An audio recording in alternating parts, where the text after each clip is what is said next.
Thank you, Pastor, and your bride and your son for joining us, and all your staff and parishioners who come here for giving us an example of what Donnell's business is all about. I want to thank you and all your associates and friends, and I thank your mother for being here and supporting you. We wanted to come here for a couple of reasons. First of all, I want America to know that while the Clinton Global Initiative became famous because a lot of very large companies, the very rich people, and very big politicians supported some very important projects, all along we were doing the same thing with university students, or starting in 2009 or so. When we met in 2013, it was at Washington University in St. Louis. And we met ironically at our service project. Whenever the Global Initiative for University Students meets, we do a service project, wherever we are. So we were working to clean up and retrofit a school, as you have tried to do here. And we were working on replacing windows, fixing the roof, doing the lighting, as you've done here. But the city had a program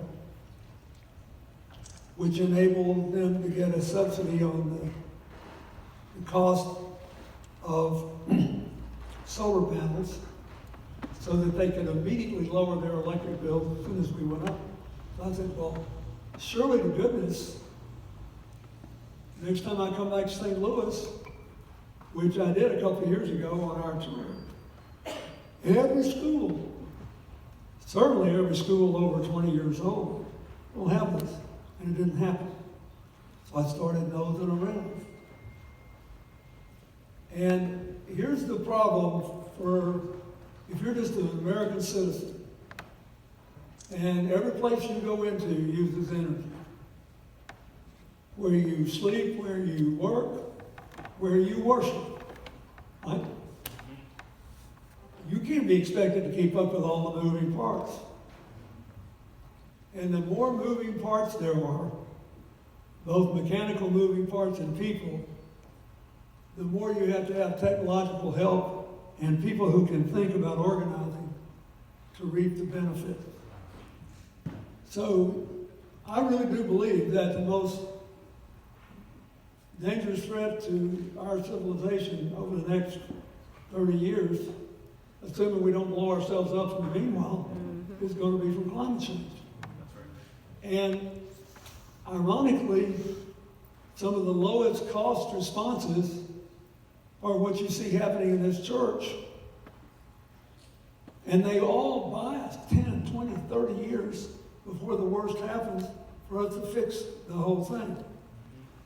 And we don't do it because there are too many moving parts. It gives us a headache to think about. I'd rather, criticize some politician or cheer at a football game or do anything, but don't make me think and work hard about this. This is hard. So what Donnell and his crew have done is to do the thinking for us, do the organizing for us, make it easier for us to do what's right by ourselves, but also by our future, our children, our grandchildren, the whole planet.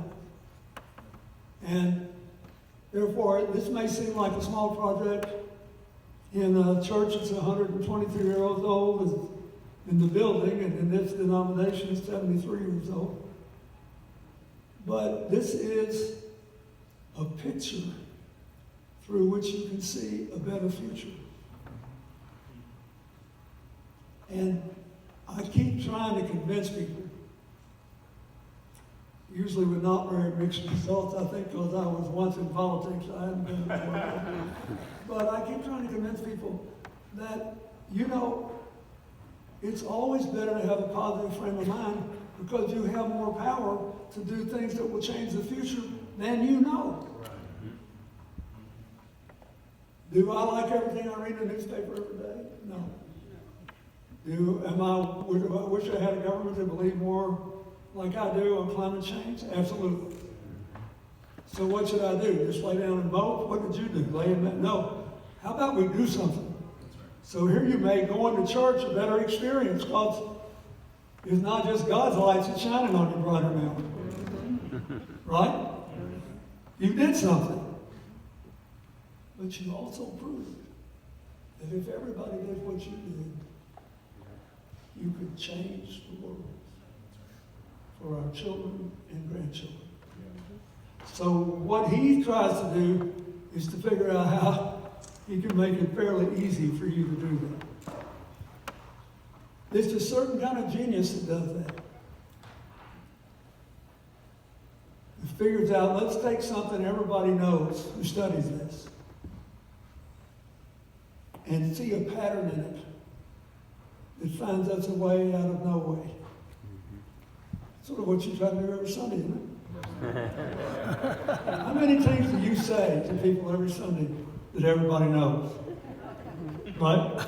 They know you have to put it together to find a way out of no way. That's what he does for us. And that's why America has succeeded for more than 200 years. We have always found a way to make something good happen and to make it help more people. So that's what this is about. I still believe that when people get together and try to build something, it's a lot better than when they fall apart and try to break something. I believe diverse groups make better decisions than everybody who thinks alike and fights everybody. And I'm very proud of this young man and this company. And I hope that by our coming here today, we will get more people to do this. Because I'm telling you, you read all these gloom and doom things about climate change, I think they're at least as bad as these people say. But what they should say is, we can do something that doesn't require us to drive ourselves into poverty, doesn't require us to do anything that would make a humongous difference. So thank you. I feel I was fortunate to run across you all those years ago. And thank you.